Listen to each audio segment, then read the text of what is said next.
परम पिता परमात्मा, सर्वश्रेष्ठी रचनहार, कबीर देव, कबीर प्रभु, कबीर परमेश्वर, काल जाल में फंसी हुई अपनी प्यारी आत्माओं को यथार्थ ज्ञान देने के लिए यहाँ आते हैं।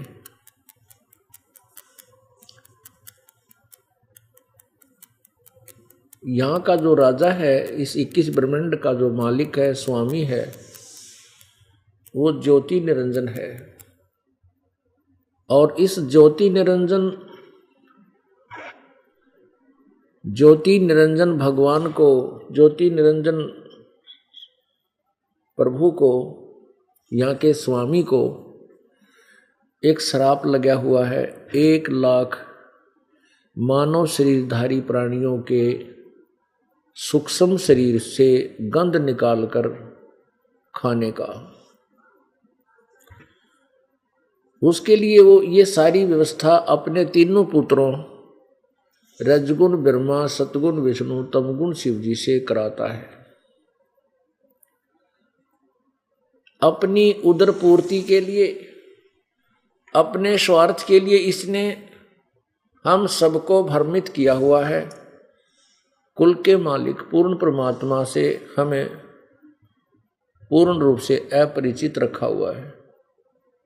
ये अपने आप को कहता है कि मैं यहाँ का मैं ही स्वामी हूँ और कोई प्रभु नहीं है। ये अपने लोक वेद के आधार से ये ऐसे भ्रमित करता है।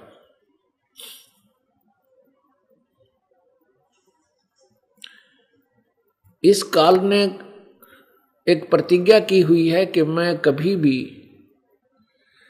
किसी को दर्शन नहीं दूंगा, मैं गुप्त रहूंगा। ये मेरा अटल, अविनाशी, अनूतम, ये मेरा अविनाशी अनूतम नियम है, नियम रहेगा। अब ये अनूतम अविनाशी नियम इस काल ने क्यों कहा? अनूतम माने व्यर्थ, घटिया, बेकार, अश्रेष्ठ। इसने इसलिए कहा कि ये मैं अपने ही पुत्रों से अज्ञात रहूंगा, प्रत्येक प्राणी से मैं दूर रहूंगा, इसलिए ये घटिया नियम है इसका। पिता या राजा जो जनता के सामने नहीं आ सकता, वो दोष है उसके अंदर। तो ये काल भगवान जो 21 ब्रह्मांड का स्वामी है, ये स्वयं कहता है गीता जी अध्याय नंबर 7 के श्लोक नंबर 24 और 25 में, ये कहता है कि मैं सबके सामने प्रकट नहीं होता, अपने यथार्थ रूप में, काल रूप में। जैसे गीता जी अध्याय नंबर 11 के श्लोक नंबर 32 में ये कहता है कि अर्जुन मैं काल हूं और सबको खाने के लिए अब प्रवृत्त हुआ हूं, अर्थात अब मैं प्रकट हुआ हूं। गीता जी अध्याय नंबर 7 के श्लोक 24-25 में ये स्वयं ही कह रहा है कि मेरा ये अटल, अनुतम यानी घटिया नियम है कि मैं कभी किसी के सामने प्रकट नहीं होता। और अर्जुन, ये मूर्ख जन समुदाय जो सामने खड़े हैं, ये मुझे कृष्ण मान रहे हैं, ये मुझे व्यक्ति रूप में आया हुआ माने हैं, ये मुझे कृष्ण मान रहे हैं, लेकिन मैं कृष्ण नहीं हूँ। मैं ऐसे कभी जन्म नहीं लेता जैसे कृष्ण और रामचंद्र जी लेते हैं। अब देखिएगा गीता जी अध्याय नंबर 7 का श्लोक नंबर 24 और 25 आपको दिखाते हैं, जो स्पष्ट करता है। ये श्रीमद् भगवत गीता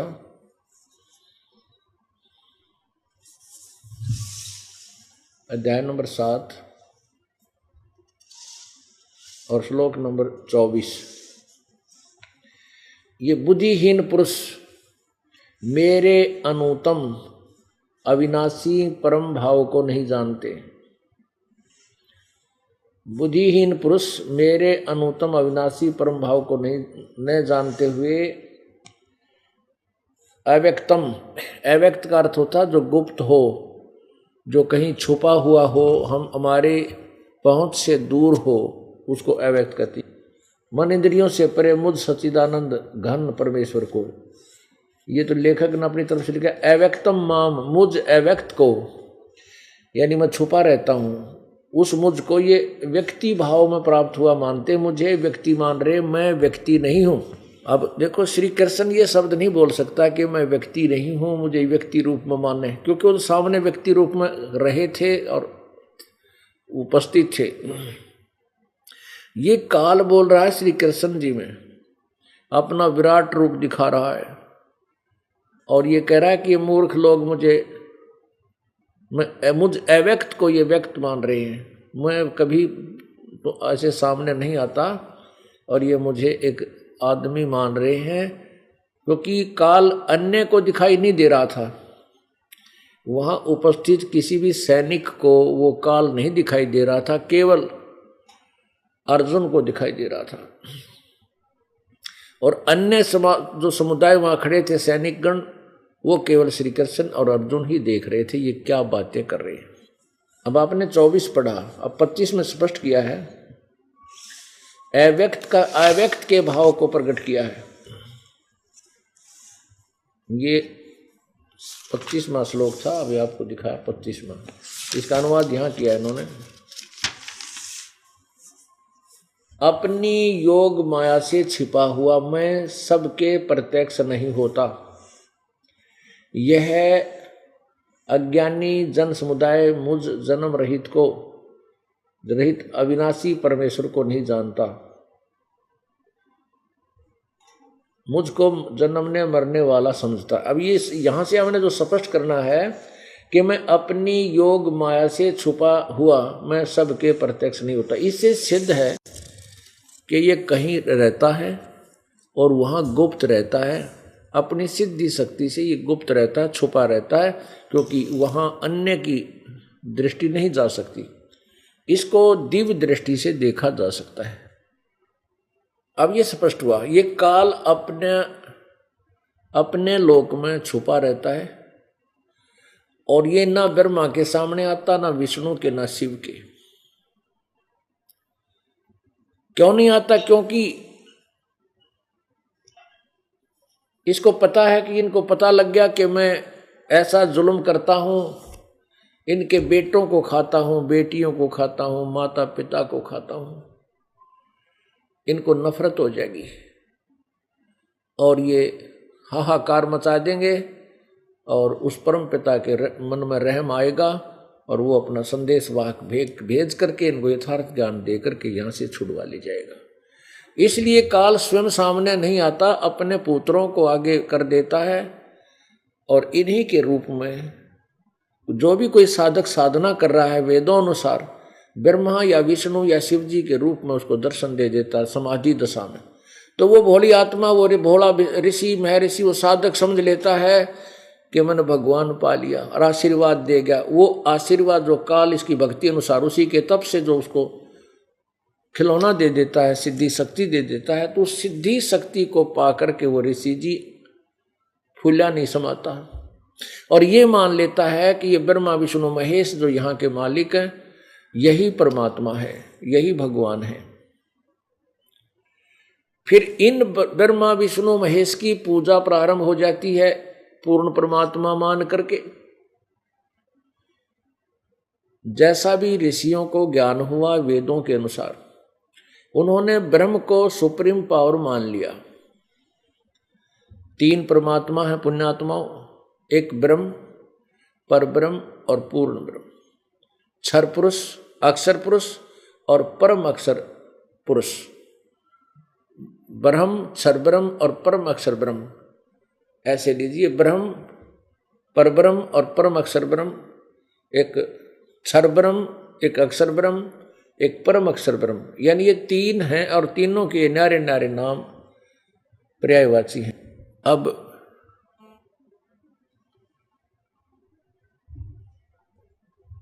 तीन परमात्मा है ब्रह्म, इसको क्षर ब्रह्म कहो, क्षर ब्रह्म, अक्षर ब्रह्म और परम अक्षर ब्रह्म। अब क्षर ब्रह्म ये ज्योति निरंजन है, ये काल है, और अक्षर ब्रह्म ये अक्षर पुरुष है यानी ये परब्रह्म है जो सात संख ब्रह्मांड का स्वामी है, मालिक है, प्रभु है। और परम अक्षर ब्रह्म ये पूर्ण ब्रह्म है, कबीर परमात्मा है जो असंख्य ब्रह्मांडों का कुल मालिक है, जिसमें 21 ब्रह्मांड काल के ब्रह्म के और 7 संख ब्रह्मांड परब्रह्म के और स्वयं के सारे ब्रह्मांड इसी परमात्मा के अंतर्गत आते हैं। इन सब के ऊपर कबीर परमेश्वर यानी परम अक्षर ब्रह्म कबीर परमेश्वर की सत्ता है।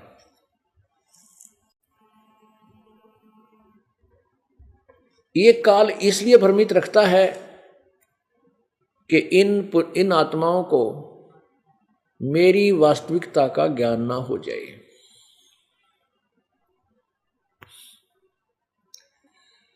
और कहीं ये मेरे से दूर ना भाग जाए। पुण्यात्माओं, आप देख रहे हो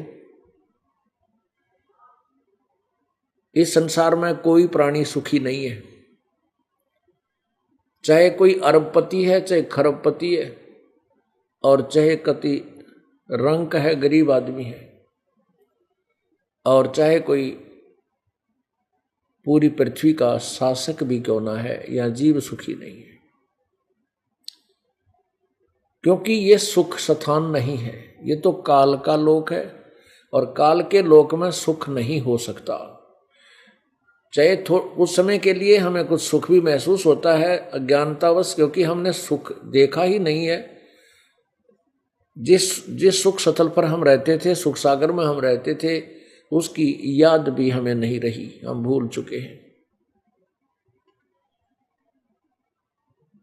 हम इस काल के जाल में फंसे हुए हैं। इस काल का स्वार्थ हमें फंसाने के लिए कि इसने 1 लाख मानव शरीरधारी प्राणियों को नित्य खाना पड़ता है। उसके लिए इसने हमारे को कितने प्रकार से फंसा दिया। पुण्यात्मा, हमारे सद्ग्रंथ इतना सुंदर ज्ञान देते हैं कि हमें नफरत हो जाए यहां संतान उत्पत्ति से, लेकिन काल ने एक बहुत चौकस प्रबंध कर रखा है। आप देखते हो कबीर परमेश्वर कहता है कि कबीर कुत्ता 30 दिन रुत पर रहे उजास, और कामी नर कूता सही 6 ऋतु 12 मास। अब इसका कारण क्या है कि काल भगवान ने जैसे अन्य प्राणियों में जो संतानों उत्पत्ति, क्योंकि इसको एक और समस्या है इसके सामने, इसको एक श्राप लगा है कि 1.25 लाख डेली उत्पन्न करेगा और 1 लाख आहार करेगा, तो वो 25 लाख जो एक्स्ट्रा जो उत्पन्न करता है उनको ठिकाने लगाने के लिए इसने 84 लाख प्रकार की योनियों बनानी पड़ी, और इनमें जीवों को भ्रमित करके अज्ञान बना के रखा। तो उसके लिए परमात्मा हमें बताते हैं कि प्रत्येक प्राणी जैसे पशु पक्षी हैं, ये समय आने पर ही उत्पत्ति यानी संतानों उत्पत्ति का प्रयत्न करते हैं। कबीर साहब कहते हैं, कबीर कुत्ता 30 दिन रुत पर रहे उजास। कुत्ता जो होता है 30 दिन ही प्रजनन क्रिया के लिए प्रेरित रहता, उसके बाद वो शांत हो जाता 11 महीने।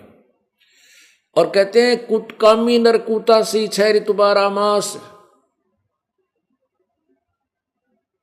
और पुरुष मनुष्य को बताया है कि ये तो 6 ऋतु 12 मास ही विषय वासनाओं में फंसा रहता है। इसका कारण क्या है?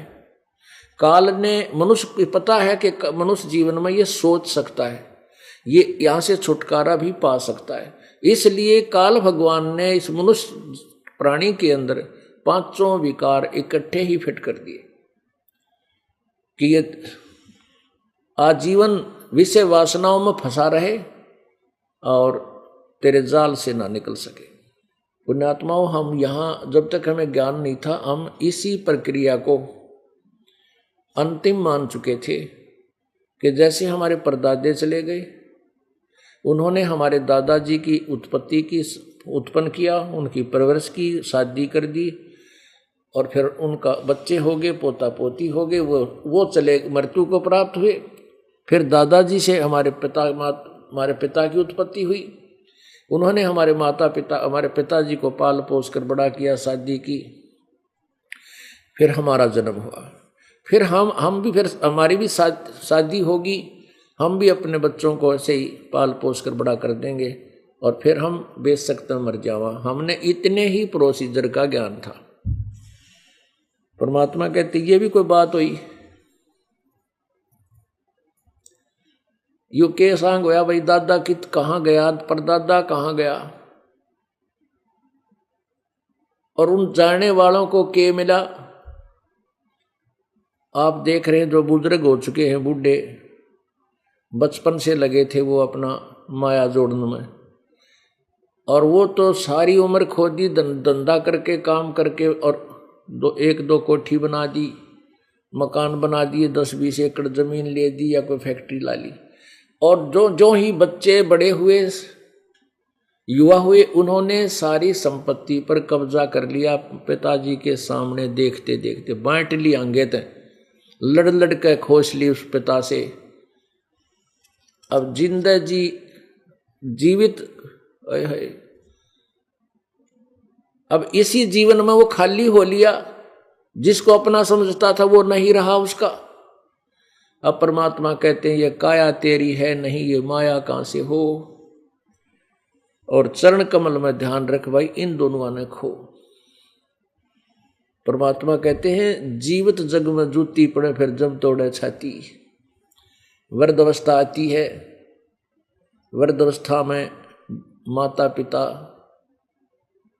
बूढ़ा बूढ़िया कति कड़वे कड़वे लगने लग जाते, और वही बुजुर्ग सारी उम्र अपने बच्चों के लिए रात पड़ा ना दिन पड़ा। एक ही उद्देश्य था, मेरे बच्चे सुखी हों, मेरे बच्चों के लिए इतना धन कुछ बना दूं। यदि उन बच्चों के भाग्य में होगा तो अवश्य बन जाएगा, वो भी बना लेंगे। और उनके भाग्य में नहीं होगा, आपने जोड़ जाड़ कर सारा जीवन अपना धंधे में खो के और 20-30 लाख रुपये इकट्ठे कर दिए, बच्चा हो गया निकम्मा, और उसने वो उसके देखते देखते सारे बर्बाद कर दिए। कोई बिजनेस शुरू किया उसी में हानि होगी, दूसरा किया उसमें हानि होगी, उस बूढ़े के देखते देखते वो कति चौपट हो गया सारा काम। तो परमात्मा कहते हैं जिस भी प्राणी का जैसा संस्कार है वो उसको मिलेगा, जब तक वो पूर्ण परमात्मा की शरण में नहीं आता।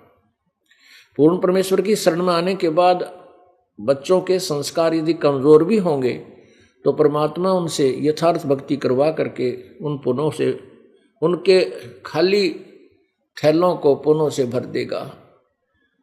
वो बच्चे फिर ऐसे सुखी होंगे और आप भी अपना बुढ़ापा ठीक ठाक व्यतीत कर लोगे। क्योंकि जब बच्चा भक्ति में लग जाता है, वो सत्संग सुनता है, उसमें दया आती है, परमात्मा की पावर साथ रहती है, वो किसी को दुखी नहीं कर सकता। ऐसी फिर पुत्र वधू आ जाती है, बेटी आएगी, वह भक्ति लग जाएगी, उसमें भी दया होगी, परमात्मा का कंट्रोल उसके ऊपर होगा, तो फिर वो बेटी भी आपका सत्कार करेगी क्योंकि आप भक्ति कर रहे हो। अब साधु संत भक्तों के पास क्या होता था? वो भक्ति धन होता था और उनकी सभी सेवा करते थे। यदि आपके पास भी भक्ति धन हो गया तो परमात्मा आपके पुत्रवधू, आपके पत्नी में या आपके पुत्रों में इतनी दया भर देगा कि आपकी हर सुविधा का वो ध्यान रखेंगे। यदि आपके पास भक्ति नहीं है तो फिर तो आपको पता ही है बुढ़िया की क्या हालत हो है बुढ़ापे में। हमें खूब ज्ञान है और कुछ ये बताते हैं आकर के, वो बिटर एक्सपीरियंस हो गया। कई तेने कहें बेटा पीटा रोज मैंने घर नहीं बढ़न देता। कई बुढ़िया ने कहा मैं पीट के वह घर तक काट दी, कहाँ जाऊं बताइए, मैं बताऊं उसने कहाँ जाऊं। कमाल की बात, सारी उम्र। अब किसी ने कह दे दो जवानी में है बेटा आ जाओ भक्ति कर लो, 2 घड़ी भगवान बज लो, ने कहा अच्छा बालक भूखे मर जा, कौन कमावेगा। अरे कमाने मना नहीं करते हम कहें थोड़ा बहुत समय जरूर निकालो भगवान के लिए। बीमार हो जाता है इंसान, 10 दिन मेडिकल में पड़ा रहे, सारा परिवार वहीं जा, काम बंद हो जा, दुकान भी बंद करनी पड़ जा, खेत का काम वो भी छोड़ना पड़ जा, कितनी हानि हो, वहाँ बैठा रहे। और यदि हम परमात्मा के चरणों में आओगे तो बहुत बचाव रहेगा। परमात्मा कहते हैं कि बुढ़ापे के अंदर कहते हैं आवे बुढ़ापा पड़े खाट में सुने बचन खारे। आवे बुढ़ापा पड़े खाट में और सुने बचन खारे, और कुत्ते ताउन का सुख भी कोई नहीं छाती फूकना रे। वह पुत्र बुद्धू सुनाया करे फिर सलोक बुढ़िया बुढ़िया तई, ताकि क्योंकि बुढ़ापे में ना तो बुढ़ी इनके में दिखा ना बुढ़े बैठे रहे बेचारे। और कुत्ता उनके पास से जाके कहता दूध खिंडा देगा, कह कि तब पीने के पानी में मुंह दे आओगा। वह पुत्र बुद्धू देख लेगी, जब उसका गुस्सा उठे और बुढ़ा बुढ़िया ने खूब श्लोक सुनावेगी, अगर तब थारे तक कुत्ते तान का भी सुख कोई ना, छाती फूकन वाले हो, मेरी छाती फूक दी, कुत्ता दूध खिंडा गया है। तो कहते हैं ये श्लोक सुनोगे जब भक्ति नहीं करोगे तुम, और जब आप भक्ति में लग जाओगे तो आपका पूरे परिवार का माहौल चेंज हो जाएगा। अब लड़ाई कैसे होती है घर में? बिना ज्ञान के। अब देखो प्रत्येक सदस्य घर का ये चाहता है कि हमारे घर में धन हो और हम अपने अच्छे ढंग से काम करें जिससे हम धनी हो, बरकत हो। कोई भी नुकसान करना नहीं चाहता और फिर नुकसान हो जाता है। अब जैसे एक बुढ़िया थी, वह घनी कड़कड़ी थी और वो पुत्र वधू के साथ रोज लड़ा करती छोटी छोटी बातों पर। जैसे झाड़ू देती थी बुढ़िया उसकी पुत्र वधू सोरे की बहू, और झाड़ू में तो 2 सीख निकल के की तब पड़गी भी हो, ना देखी हो बेटी ने, बालक ना जान रहा हो, उन 2 सीखा पर कड़ा मचा देगी। तो इसे घरता रही है, कुछ भी नहीं देखती, के बस आवेगी वह 2 सीख देख हुआ पड़ी। बता के बिजली पड़े जिसमें 1000 सीख और 2 लकड़ी भी गई तो कि वह झाड़ू खत्म होगी। वह लड़ाई बेमतलब की। और फिर उस अपने बेटे ने सिखावे या तो नाश करेगी, आगा पाछा कुछ नहीं देखती, फिर वो गड़े, वह कड़ा रोज बढ़ जाती। अब फिर क्या हुआ कि एक दिन उस बुढ़िया को उसकी कोई मित्र सहेली बुढ़िया आकर सत्संग में लेगी। अब सत्संग में लेकर गई तो उस बुढ़िया ने ज्ञान सुना। भाई और बात तेरे काम न आवे तू संतों शरण लाग रे, के सोवे गफलत में बंदे जाग जाग नर जाग रे। और बात तेरे काम न आवे तू संतों शरण लाग रे, के सोवे गफलत में बंदे जाग जाग नर जाग रे, जाग जाग नर जाग रे। इस तन सराय में जीव मुसाफिर करता रहे दिमाग रे, तन सराय में जीव मुसाफिर करता रहे दिमाग रे। रात बसेरा कर ले डेरा, चले सवेरा त्याग रे, चले सवेरा त्याग रे। और बात तेरे काम न आवे तू संतों शरण लाग रे, के सोवे गफलत में बंदे जाग जाग नर जाग रे। भाई उमदा चोला बना अनमोला, ये लगे दाग पे दाग रे। उमदा चोला बना अनमोला, लगे दाग पे दाग रे। 2 दिन की गुजरान जगत में क्यों जड़े बिरानी आग रे, जड़े बिरानी आगरे और बात तेरे संतों शरण लाग रे के सोवे गफलत में बंदे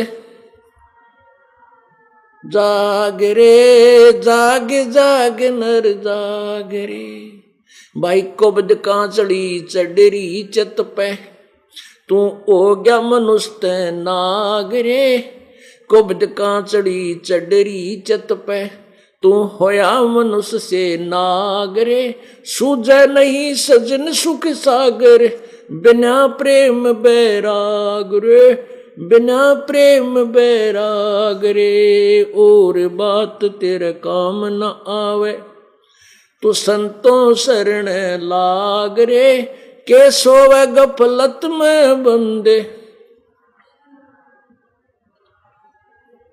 जाग जाग नर जाग रे और बात तेरे काम न आवे तू संतों शरण लाग रे के सोवे गफलत में बंदे जाग जाग नर जाग रे जाग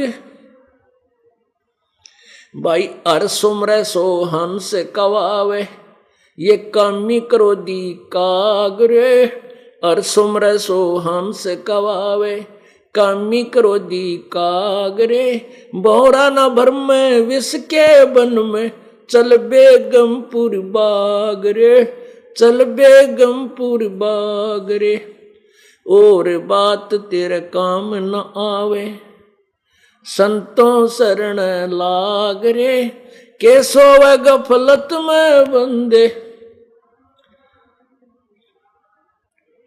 जाग जाग नर जाग रे भाई शब्द सैन सतगुरु की पेछाणी पाया अटल सुहाग रे शब्द सैन सतगुरु की पेछाणी पाया अटल सुहाग रे नतानंद महबूब गुमानी वो परगटे पूर्ण बाग रे परगटे पूर्ण बाग रे और बात तेरे काम न आवे संतों शरण लाग रे के सोवे गफलत में बंदे जाग जाग नर जाग रे भाई शब्द सैन सतगुरु की पेछाणी पाया अटल सुहाग रे शब्द सैन सतगुरु की पेछाणी पाया अटल सुहाग रे नितानंद महबूब गुमानी परगटे पूर्ण बाग रे परगटे पूर्ण बाग रे और बात तेरे तू संतों शरण लाग रे के सोवे गफलत में बंदे जाग जाग नर जाग रे जाग जाग नर जाग रे सत साहिब सत्संग के अंदर सबसे पहले यही ज्ञान दिया जाता है कि इस मानव का इस प्राणी का जीवन बहुत ही कम है। हमने अपना जीवन 100 वर्ष का मान रखा मनुष्य जीवन, लेकिन 100 वर्ष का जीवन भी कोई घना नहीं। अब उन व्यक्तियों से बात कर ले जिन 80 साल पूरे कर लिए, 80 वर्ष, वो इन सोचे हैं ऐसे गए जैसे कल की बात है।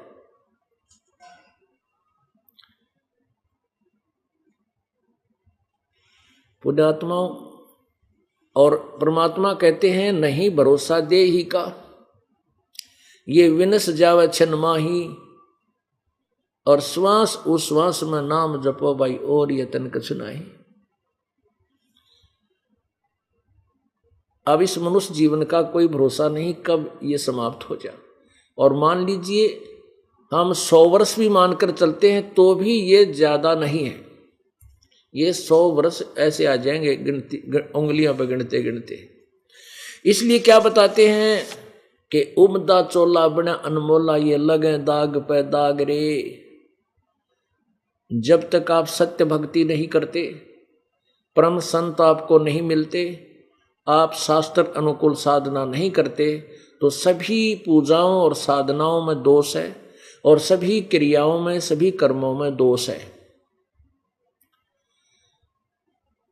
अब जैसे आप अपने कर्तव्य कर्म करते हो, कर्तव्य कर्म में कौन कौन से कर्म आते हैं? जैसे मनुष्य के 4 वर्ण बनाए हैं, ब्राह्मण, वैश्य, अक्षत्रिय, वैश्य और शूद्र।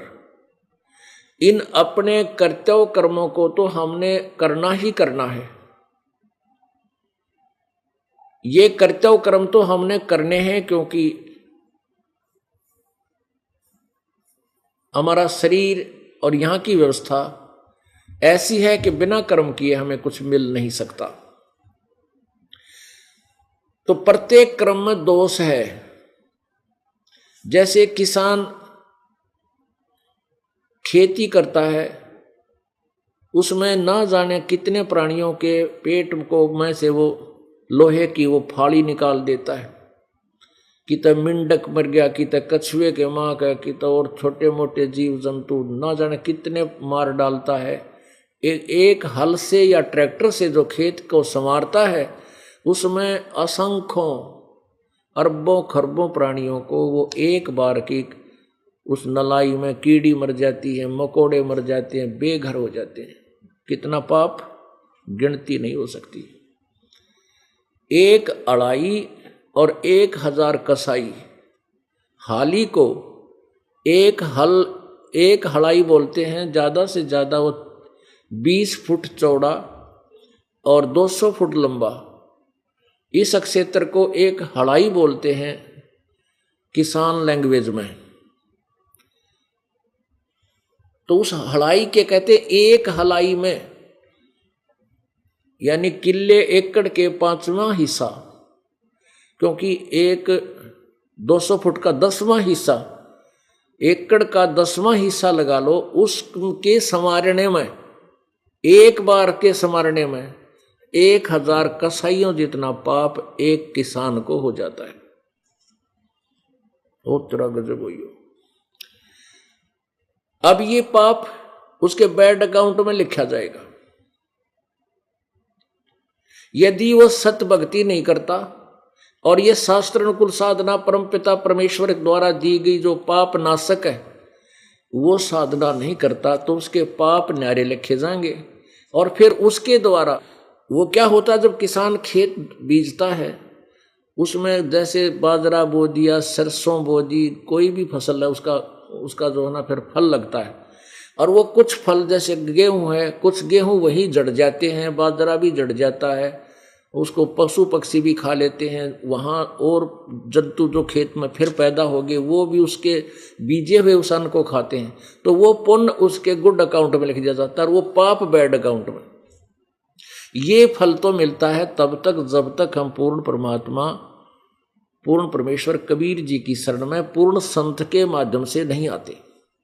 जब हम पूर्ण परमात्मा की भक्ति शरण में परम संत यानी तत्वदर्शी संत के द्वारा जो अधिकारी है उसके द्वारा भक्ति कर्म करते हैं, उनसे उपदेश लेकर के, फिर वो परमेश्वर उन पापों को नष्ट कर देता है, समाप्त कर देता है, कैंसिल कर देता है। जैसे हम प्रतिदिन कपड़े पहनते हैं और इन कपड़ों में दोष आ जाता है, मैल हो जाता है, और साबुन का काम है कि उसको फिर सवेरे रोजाना उनको धो दे और साफ करके अपने फिर पहन ले, तो वो मैल नहीं रहता। जब तक हमें साबुन और पानी का ज्ञान ना हो तो हम उन मैले कुचले कपड़ों को और दूना मैला करते रहेंगे और वो पूर्ण रूप से साफ नहीं हो सकेंगे। ऐसे ही हमारा अंतःकरण रूपी ये कपड़ा, सूक्ष्म शरीर, ये हमारे पाप कर्मों से सन जाता है, मैला हो जाता है, और फिर हम इस तत्वदर्शी संत से उपदेश लेकर के परमेश्वर कबीर जी की भक्ति करके इन पापों का नाश करते हैं। तो जब तक हमने ये साधना नहीं मिलती तो हम सभी कर्म हमारे दोष युक्त हैं। इसी प्रकार मजदूर मजदूरी करता है, कहीं मिट्टी खोदता है, उसके द्वारा भी ना जाने कितने पाप होते हैं। ऐसे ब्राह्मण लोग हैं जो हवन आदि करते थे, उनमें लकड़ियां का भट्ठ बाढ़ कर उसमें सवा सवा कर उसमें ना जाने कितने जीव मरते। यानी आपको बता दिया जाए तो क्या बताते हैं उसका रिजल्ट? पृथ्वी ऊपर पग जो धारे, करोड़ जीव एक दिन में मारे। जो पैदल चलते हो, करोड़ जीवों को पैरों के नीचे प्रतिदिन समाप्त मार कर नाश करके पाप करके आप विश्राम करते हो। और फिर हम कहते हैं हमने कोई पाप नहीं किया। तो पुण्यात्माओं, जब तक हम सत्य भक्ति नहीं करते, परमेश्वर की शरण में नहीं आते, हम कोरे पाप इकट्ठे करते हैं। जो साधना करते हैं वो शास्त्र विरुद्ध होने से दोष है। गीता जी अध्याय नंबर 16 के मंत्र नंबर 23-24 में लिखा है कि शास्त्र विधि को त्याग कर जो मनमाना आचरण करते हैं, अपनी मनमुखी पूजाएं करते हैं, उनको ना तो कोई सुख होता, ना उनकी गति होती, और नहीं उनकी कोई सिद्धि प्राप्त होती। और इन तीन चीजों के लिए ही हम प्रभु की साधना किया करते हैं, और वो तीनों व्यर्थ। अब देखिएगा पवित्र गीता जी अध्याय नंबर 16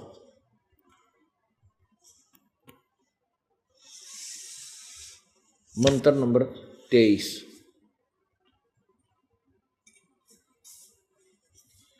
जो पुरुष, जो साधक शास्त्र विधि को त्याग कर अपनी इच्छा से मनमाना आचरण अर्थात मनमानी पूजा करता है, वह न सिद्धि को प्राप्त होता है, न परम गति को, और न सुख को ही। व्यर्थ हुआ। जो शास्त्र विधि को त्याग कर जो मनमानी पूजा करते हैं, अन्य कोई भी जाप करते हैं, ओम भागवते वासुदेव नमः, या ओम जो मनमुखा ओम तत्सत हरि ओम, ये हरे कृष्ण राधे श्याम सीताराम राधे राधे श्याम मिला दे, ये सारे शास्त्र विरुद्ध मंत्र हैं। ये सब शास्त्र विरुद्ध साधना है। जो से और पूजाएं करते हैं, मंदिरों में मूर्ति पूजा करते हैं या कहीं तीर्थों पर जाते हैं, ये शास्त्र विरुद्ध साधनाएं हैं। और इन शास्त्र विधि से विपरीत, यानी गीता जी में जो वर्णित नहीं है पूजा, वो शास्त्र विरुद्ध कही जाती है। तो शास्त्र विधि त्याग कर मनमानी जो पूजा करते हैं, वो उनकी सारी साधना व्यर्थ होती है। अब 24वें श्लोक में लिखा है, अध्याय नंबर 16 का ही, और श्लोक नंबर ये 24 है। इससे तेरे लिए कर्तव्य और अकर्तव्य की व्यवस्था में, यानी करने योग्य कर्म और ना करने योग्य कर्म में शास्त्र ही प्रमाण है। ऐसा जानकर तू शास्त्र विधि से नियत कर्म ही करने योग्य है। स्पष्ट हो गया, ये कंसेप्ट क्लियर हुआ कि शास्त्र विधि को त्याग कर जो मनमानी पूजा करते हैं उनको कोई लाभ नहीं होता। परमात्मा का लाभ उन्हें कोई नहीं होता, जिससे ना मोक्ष होता है, ना उनको कोई सुख होता है, और नहीं उनके कोई कार्य सिद्ध होते हैं, ना सिद्धि प्राप्त होती है। इसलिए क्या बताते हैं, और बात तेरे काम न आवे, संतों शरण लाग रे, केशव गफलत में बंदे, जाग जाग नर जाग रे, जाग जाग नर जाग रे। अब ये सभी को जागने के लिए कहा है। जो भक्ति कति नहीं करते, बिल्कुल नहीं करते, और जो करते हैं तो शास्त्र विधि त्याग का मनमाना कर रहे हैं, उन सभी को कहा है कि ये और बात तेरा काम नहीं आवे। जैसे आप ताश खेलते हो, गप्पे मारते हो, राजनीति में फलाना जीतेगा, वो अगर नहीं जीतता लाले सट्टा फलाना कर ले, ये सारी बकवाद कहते, तेरा कति काम ना आवे। बैठ के हुक्का पे बिरन के बतलाओगे, फलाने का न्यू हो गया, उसका नाश होगा, उसका न्यू हो गया, तो कहते ये जो बातें तुम करते हो ये कति काम आने की कोई ना। और बात तेरा काम नहीं आवे तो संतों शरण लाग रे। जैसे पवित्र गीता जी अध्याय नंबर 4 के श्लोक नंबर 34 में कहा है कि उस तत्व ज्ञान को पुण्यात्माओं परमात्मा पाना कति कठिन नहीं है, बिल्कुल आसान है भगवान की प्राप्ति। दो अक्षर की बात है, राम नाम रटते रहो, राम नाम रटते रहो, जब तक घट में प्राण, कबहू तो दीन दयाल के भनक पड़ेगी कान। यानी एक नियम है, सच्चा नाम, यथार्थ भक्ति, यथार्थ नाम जो सही मंत्र है प्रभु के पाने का, वो परम संत से प्राप्त करके आजीवन मर्यादा में रहते हुए आप भक्ति करते रहो और कुछ नहीं करना। ठीक है, आपके कर्म संस्कार से या किसी अन्य के द्वारा आपको पीड़ित करने के उद्देश्य से कोई भी आपके ऊपर आपत्ति आवेगी तो परमात्मा उसको अपने आप हल्की फुल्की करके आपका रास्ता साफ रखेगा। इसलिए हमने परमात्मा की भक्ति आजीवन करनी है। यही गीता जी अध्याय नंबर 8 के श्लोक नंबर 13 में कहा है कि ओम इति एक अक्षरम ब्रह्म व्यवहार माम अनुसमरण यह पर्याति तजन देहम स याति परमाम गतिम। मेरा एक ओम नाम है, गीता ज्ञान दाता भगवान कहता मेरा एक ओम नाम है, और ओम नाम का जो जाप अंतिम श्वास तक, शरीर त्यागने तक, यानी जब शरीर छोड़कर जाता तब तक करता रहता है, तो मेरे वाली यानी उस गति को, लाभ को वो प्राप्त हो जाता है। 2 अक्षर की बात है कि सही मंत्र हो, अंतिम सांस तक भक्ति करनी है। गीता जी अध्याय नंबर 8 के श्लोक नंबर 8, 9, 10, श्लोक नंबर 6 और 5 और 7 में तो ये काल कहता है कि मेरी भक्ति कर, मुझे ही प्राप्त होगा। 8, 9, 10 में गीता जी अध्याय नंबर 8 के श्लोक 8, 9, 10 में कहा है कि उस परम दिव्य पुरुष की, पूर्ण परमात्मा की जो भक्ति करता है, उस मंत्र की कमाई के बल से अंत समय में शरीर त्याग कर वो उस परमात्मा के पास पहुंच जाता है। और मेरी साधना इसी प्रकार जो मैंने बताया, ओम नाम जप, अंतिम सांस तक जप, तो वो मेरे पास आ जाता है। 2 अक्षर की बात। तो सबसे पहले हमने ये निर्णय करना है कि कौन सी वे ऑफ वर्शिप ओके है और कौन सी रॉन्ग है, कौन सी ठीक है, कौन सी गलत है। ये प्रमाण हमारे सदग्रंथ ही देंगे। किसी की दंत कथा, लोक वेद पर हमने विश्वास नहीं करना। उसके कारण तो हम भटक गए, भगवान से दूर हो गए। मनमुखी साधनाएं को कहते हैं, कोई संत कोई नाम दे दे उसी से पार हो जाएगा। कमाल की बात है। पेट में दर्द हो और दे दे मीठी गोली, कैसे ठीक होगा वो? तो कहने का भाव यह है कि हम ऐसे संतों के पास फंसे रहे, ऐसे ऋषियों के पास उलझे रहे जिनको स्वयं ही भक्ति का ज्ञान नहीं था, उन्होंने भ्रमित कर दिया। तो इसमें क्या बताया है कि और बात तेरा काम नहीं आवे। हाँ, गीता जी अध्याय नंबर 4 के मंत्र नंबर 25 से लेकर और 31 तक ये बताया है कि कोई तो केवल प्राण श्वास रोक के प्राणायाम आदि करके इसी को भक्ति मानता है, कोई मुंह पर पट्टी बांध के पैरा तो नंगा होकर घूम के जीवन सा ना करने मात्र से ही मोक्ष मानता है, और उस साधना को पाप नाशक मानता है और मोक्षदायक मानता है। और कोई ऊपर न पैर करके सिरासन पर कोई किसी प्रकार कोई देवताओं को पूज कर इन सभी साधनाओं को, अपनी अपनी साधनाओं को वो पाप विनाश करने वाली जानते हैं। फिर कहा गीता जी अध्याय नंबर 4 के श्लोक 32 में स्पष्ट किया है कि उस पूर्ण परमात्मा सच्चिदानंद घन ब्रह्म की वाणी में, यानी उस तत्व ज्ञान में, कबीर वाणी में, ये सभी प्रकार की विधि भक्ति की लिखी हुई है और उसमें विस्तार से लिखी है। उनको सुन तू। उसमें क्या लिखा है कि जैसे कोई तीर्थ करता है, कोई केवल गंगा स्नान करने से मोक्ष मानता है, यानी जैसे कोई किसी प्रकार साधना करता है उसको अपनी साधना मोक्षदायक मानता है, कहते वो भी लिखी है उसके अंदर, उस पूर्ण परमात्मा के ज्ञान में। लेकिन साथ में निर्णय दिया है कि ये साधना ठीक नहीं, ये साधना ठीक नहीं, ये ऐसा करते हैं वो ठीक नहीं, जैसे वैद्य के अंग में लिखा है। तो वो सभी बताइए कि वो ऐसा भी करते हैं वो भी ठीक नहीं, वो ऐसा करते हैं वो भी ठीक नहीं, ऐसा करते हैं वो भी ठीक नहीं, और ठीक क्या है उसका भी वर्णन दिया है कि ऐसा ठीक है। ये साधना सही है।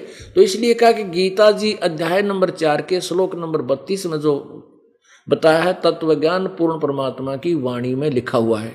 उस गीता जी अध्याय नंबर 4 के श्लोक नंबर 34 में कहा कि उस तत्व ज्ञान को तू किसी तत्वदर्शी संत के पास जाकर सुन, उन संतों के पास जाकर सुन, उसको उनको दंडोत प्रणाम कर और कपट छोड़कर नम्रता पूर्वक प्रश्न करने से वो तत्वदर्शी संत तुझे पूर्ण परमात्मा का ज्ञान देंगे। ऐसे कर। और यही संत नित्यानंद जी बता रहे हैं कि और बात तेरा काम नहीं आवे संतों शरण लाग रे। पुण्यात्माओं, ये भक्ति मार्ग जो एक समझ लो खेल का मैदान है। अब नित्यानंद जी महाराज कौन थे? ये नंदलाल थे, ब्राह्मण जाति में इनका जन्म था। नंदलाल इनका बचपन का नाम था। बाद में संत ने इसका नाम नित्यानंद रख दिया था जब इसने घर त्याग दिया था। और ये विष्णु जी के उपासक थे। इनके गुरुदेव श्री गुमानी दास जी थे, वैष्णव परंपरा से संबंधित थे। दिल्ली के अंदर एक चरणदासीय वैष्णव परंपरा है, चरणदास जी से चली हुई। और चरणदास जी को सुखदेव ऋषि मिले थे जो व्यास के पुत्र थे। स्वर्ग से आकर के चरणदास अपनी उसकी कोई उपासक था पहले जन्म का, उसके लिए वहां पर आए और उनको अपने स्वर्ग तक जाने की विधि बताकर चले गए। उसके बाद चरणदास जी के अनुयायी उस परंपरा के अंदर उस पंथ में एक गुमानी दास संत हुए। गुमानी दास जी के शिष्य ये नित्यानंद जी हुए। तो पुण्यात्माओं, जैसे कोई बच्चा खेल खेलता है किसी भी प्रकार का, कबड्डी का या क्रिकेट का या कोई और बैडमिंटन का, वो जिला स्तर पर खेल खेलता तो भी उसके पॉइंट और खेलने के तरीके एक जैसे होते। यदि वो स्टेट लेवल पर खेलता तो भी तरीके वही और वही पॉइंट, फाउल पॉइंट होते हैं, नियम वही है। यदि वो इंटरनेशनल लेवल पर खेलता, अपने राष्ट्रीय स्तर पर खेलता है तो भी नियम वही है। और जो अंतर्राष्ट्रीय स्तर पर पहुंच जाता तो भी नियम वही है और फाउल पॉइंट भी वही है और खेलने की विधि भी वही है। तो ये विष्णु जी की साधना करते थे, इसमें भी नियम मर्यादा सेम रखनी पड़ती है, तभी वहां तक का लाभ आपको प्राप्त होगा। उसमें भी गफलत और इधर उधर का किया तो हानि हो जाएगी। तो इस प्रकार इन नियमों से, उस ज्ञान से नित्यानंद परिचित थे, लेकिन पूर्ण मोक्ष की मार्ग इनके पास नहीं था। फिर भी भक्ति के लिए जो प्रेरणा उन्होंने दी है वो बहुत अच्छी दी है, लेकिन वो उसको उनका अपना सौभाग्य या दुर्भाग्य था, उनको कैसा मार्ग मिला। लेकिन ये संत कोई भी है वो भक्ति के लिए प्रेरणा तो शास्त्रों से मिलती जुलती ही कर देते हैं, लेकिन वे ऑफ वर्शिप, उनकी पूजा की विधि गलत होने से वो फेल हो जाते हैं, वो असफल रह जाते हैं। अब क्या प्रसंग चल रहा है कि और बात तेरा काम नहीं आवे तो संतों शरण लाग रे, और कैसो वह गफलत में बंदे जाग जाग नर जाग रे। इस तन सराय में जीव मुसाफिर करता रहे दिमाग रे। इस तन रूपी कोठड़ी में यह जीव रूपी मुसाफिर यानी यात्री कुछ समय का मेहमान है, और इसमें ये पता नहीं के तगड़मबाजी बढ़ाए जा, न्यू कर दूंगा अरिब का, न्यू कर दूंगा, कोठी बना लूंगा, अरिब का फैक्ट्री लाऊंगा। अब पुण्यात्माओं, हम प्रतिदिन देखते हैं दुर्घटनाओं में परिवार के 4-4, 5-5 सदस्य इकट्ठे मर जाते हैं, और इक्का दुक्का तो डेली प्रतिदिन मरते हैं, और बाकी शेष बच्चे भी सोचते हैं कि हम तो बच गए, यो मर गए। तुम बचे बच गए भाई, आप कैसे बच रहे? उसी रोड पे वही गाड़ी और तुम भी उसमें बैठे, तुम कैसे बच गए?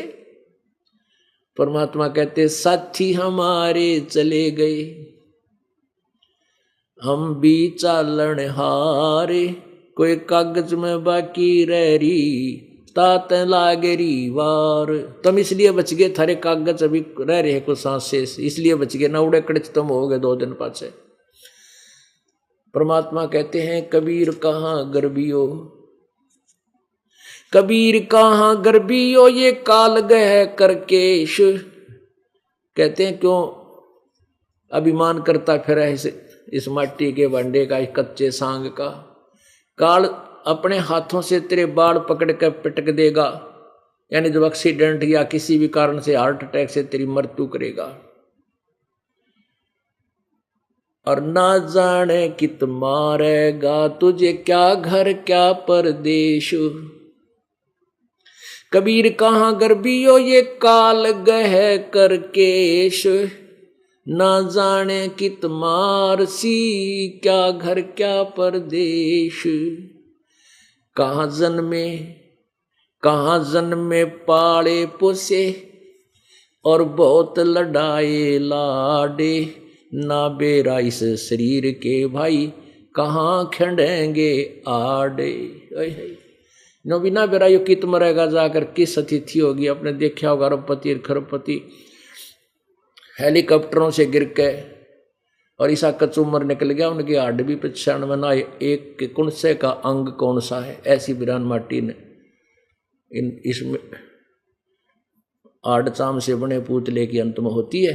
और जब तक इसका पूर्व संस्कार है, ये चाहे कितना बड़ा अधिकारी बन जा, चाहे सीएम बना, चाहे पीएम बना, चाहे पूरी पृथ्वी का राजा बन जा, इसकी अपनी कमाई और श्वास शेष वही उछल कूद कर रहे हैं। और जब समय पूरा होगा, ना तो ये सीएम बने ना पीएम बने, बैठ जाएगा मुड्डे पे, क्योंकि वह बैटरी डिस्चार्ज हो ली, आगे इसने कुछ मिलना कोई ना, फिर ना जाने कौन सी योनि में जाओगा। और इस जन्म में ना बेरा के रोग लाग जा, भुगत भुगत कर मरेंगे। चाहे गरीब है, चाहे अमीर है, चाहे भक्त, जो भक्ति से दूर है वो प्राणी ऐसे दुख पाता है। तो परमात्मा ये याद दिलाना चाहते हैं, सत्संग के अंदर आने से जीव को सबसे पहले तो ये ज्ञान हो, तेरी क्या स्थिति है, तू के बना फिरे है, ये शरीर है क्या तेरा, ये ना जाने किस कारण से समाप्त हो जावे। और तू कति डरता नहीं, तो रोज देखता है दुनिया को मरते हुए और अपनी मृत्यु की कभी चिंता नहीं है। सबसे बड़ा आश्चर्य है। युधिष्ठिर जी से यमराज ने पूछा था कि वास्तव इस संसार में सबसे बड़ा आश्चर्य क्या है, तो युधिष्ठिर जी ने कहा था कि हम औरों को मरते हुए देखते हैं और हम कभी मृत्यु से डरते नहीं। ये सबसे बड़ा आश्चर्य है। कबीर परमात्मा कहते मौत भूल गया बावड़े, तन अचरज किया कौन, और ये तन माटी में मिल जाएगा तेरा ज्यों आटे में लौन। इस माटी में ऐसा मिल जाएगा, तेरा शरीर की सभा होने के बाद ये राख पता भी नहीं लगेगा या किसकी थी। गधे लोटा करेंगे इस राष्ट्रपति की मिट्टी पे और गधे लोटा करेंगे। यदि ये भक्ति कर जाते हैं, परमात्मा की भक्ति कर जाते हैं, तो ये भी अपना जीवन सफल कर सकते हैं। तो इस प्रकार परमात्मा कहते हैं, कबीर हरि के नाम बिना ये राजा रसब हो, रसब कहें गधे ने, अच्छे तगड़े गधे ने, और मट्टी लदे कुमार के फिर घास न डाले कोई। क्या दुर्गति होगी इस प्राणी की। तो संतों के ये विचार, ये चेतावनी की वाणी आपको जगाने के लिए, आपको पकड़ के उठाने के लिए, तू क्या कर रहा है, करना क्या चाहिए था, तूने किस मार्ग पर लगा है बावड़े, और रास्ता पकड़े। सुखदेव ने 84 भुगती बना पजावे खरहू, तेरी क्या बुनियाद पुरानी तू पेंडा पंथ पकड़वो। सुखदेव जैसे ऋषि भी गधे बने, जो महापुरुष होया करते थे कभी, फिर अपने कर्मानुसार गधे की योनि में गया। तो सुखदेव ने 84 भुगती बना पजावे खरवो, खर कहते हैं गधे को, और तेरी क्या बुनियाद पुरानी तू पेंडा पंथ पकड़वो।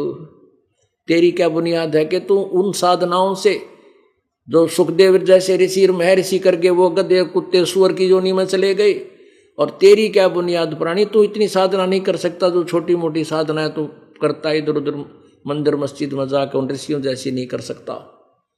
और उनकी ये दुर्गति हुई, तेरी क्या औकात है, इसलिए पेंडा पंथ पकड़वो।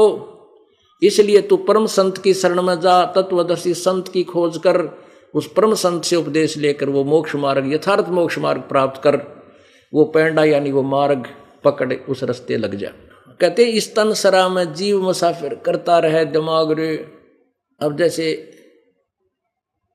एक व्यक्ति सुबह यहाँ से चला अपने घर से, और दूर देश से अपना पूरा काम, कोई घर की व्यवस्था बनाने के लिए कोई वस्तु लेने गया था और नाइट सर्विस से आ रहा था कि शीघ्र जाकर के ऐसा करूँगा वैसा करूँगा, और वो रास्ते में एक्सीडेंट हो गया, दुर्घटनाग्रस्त हो गया, वही मृत्यु होगी। अब वो रह गया धरा धरा, कि इतना टाइम नहीं था उसके पास कि कल जाके ले आऊँ, नहीं आज जाऊँ रात न वापस आऊँ, रात ये कर दूँ वो कर दूँ। परमात्मा कहते हैं बेटा मना नहीं करते हम तुम्हें काम करने से, मना नहीं करते नाइट सर्विस में चलने और ना चलने से, हम तुम्हें प्रार्थना करते हैं, प्रेरणा करते हैं कि भगवान क्यों भूल गया। ठीक है, काम आप भी वही करोगे जो पहले करते थे, रात नाइट सर्विस में भी जाओगे, जल्दी भी आना चाहोगे, ये तो एक जीव वृत्ति है। लेकिन इसमें परमात्मा की भक्ति करते रहो, जो भस्म भक्ति होती है ना, किसी में नहीं होती। इस दास का बिटर एक्सपीरियंस है। आप यहाँ से कुरुक्षेत्र जाते हो, चंडीगढ़ जाते हो या बरवाला से रोहतक जाते हो, 2-2.5 घंटे बस में सहम तक लगे, और कुरुक्षेत्र अम्बाला चंडीगढ़ जाओ तो 4-5 घंटे लगते हैं। अब आप बस में बैठ गए, सीट मिल गई, 2 या 3 वाली सीट पर विराजमान हुए। अब साथी बैठने वाला 2 बात पूछेगा, कहाँ से आए हो, कहाँ जा रहे हो, उसके बाद टॉपिक खत्म। फिर तो बेमतलब जो है ना बात को तो छेड़ा जाता है, छेड़ेगा आपको, कौन कैसा लगता है, कौन बनेगा आपको पता लग, मतलब इस तरह की बातें छेड़ेंगे। मैंने सुना अखबार में ऐसे पढ़ा था, वहाँ से उसमें लिख रखा था, फिर शुरू हो जाएंगे उनके वो पूरे 9-2-11, वो अपने प्रश्न, वो अपने उत्तर, मन सारा सफर बकवादा में खोदे। और जब अब हमें नाम मिल गया, 2 मिनट भी पूरी नहीं लगती, कहाँ से आए हो, वहाँ से आए हैं, कहाँ जाओगे, वहाँ जाएंगे, बस। फिर वो छेड़े अखबार में पढ़े, अपना कान बोझ कर बैठ जा और माथा टेक दे, अगले डंडे पहनो। अब वो बोल रहे को नहीं, और सुमरण शुरू कर दे, अपना स्मरण शुरू कर दे। यहाँ से लेकर वहाँ तक 5 घंटे ना किसी तो बोलना, ना कि तो किसी चीज़ की आवश्यकता। आदमी वैसे यहाँ बैठा है, कोई काम याद आ गया, छोड़ कर ना मंत्र बाज लेला वो कर लूँ, करना पड़ता है। और वो तो इतना जो ना बढ़िया सिमरन होता है, नो डिस्टर्बेंस, उसमें कोई दिक्कत कोई नहीं आती। तो ऐसे उस काम को आप करते करते भगवान की भक्ति कर सकते हो, और आप मृत्यु भी होगी, ये नहीं कि नहीं होगी, लेकिन अकाल नहीं होगी। कबीर साहब की शरण माने के बाद अकाल मृत्यु नहीं होगी, एक्सीडेंट में नहीं मर सकते, चाहे आपका प्रारब्ध भी मरने का हो। किसका जो पूर्ण रूप से मालिक पर समर्पण है और मर्यादा में रहता है। जब लग हंसा हमरी आना, काल लगे ना तेरा बाणा। परमात्मा धमकाते हैं इस काल को कि जब तक जीव मेरे आन कान में रहेगा, मेरी मर्यादा में रहेगा, नियम में रहेगा, काल तेरी चाल नहीं चलेगी, तेरा कोई तीर उस पर नहीं लग सकता। जैसे अकाल मार देता, दुर्घटना में मृत्यु करा देता, कि तो हार्ट अटैक कर देता,